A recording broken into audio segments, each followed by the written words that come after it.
As the bright light enveloped her, Amelia felt her stomach churn in excitement and fear. The time machine had finally worked.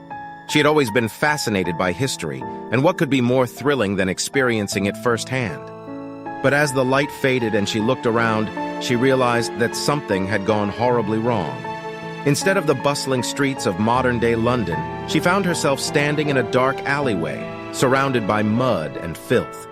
And as she looked up at the towering buildings around her, she realized that this was not the London she knew.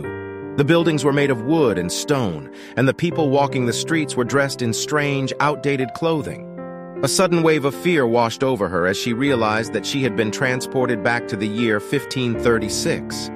She looked down at her stained dress. It was buttoned at the neck, but the sleeves began halfway down her forearm, rounded at the shoulders. It was so dirty she could not tell what color it once was. The streets were a mess of mud and feces. No one was about. She was freezing, and her teeth chattered. The town is a boom of activity. It is moving day. Everyone is going to the country, leaving their old homes behind. The air is blue with the dust horses kick up and the wagons and carriages leave in their wake. In the sky, gulls circle, looking for their daily bread. They caw, filling the sky with their noise. The gas lights along the river sputter and hiss. The buildings and shops are a hodgepodge of light and dark. The bakers long since burned their candles. Their wares sold and gone, their hunger and thirst another casualty of the plague. Amelia had always known that time travel was a risky business, but she had never imagined something like this happening. As she began to panic, she remembered the warning that had come with the time machine. She had to find a way back to her own time, or else she would die in a week.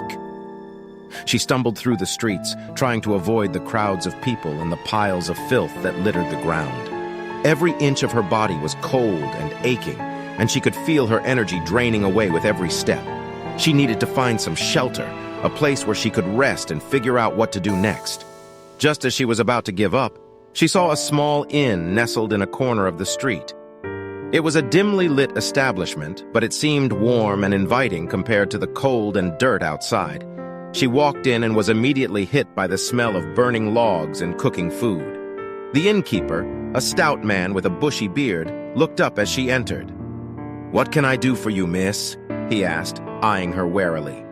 "I need a room," Amelia said, trying to keep her voice steady. "Just for tonight.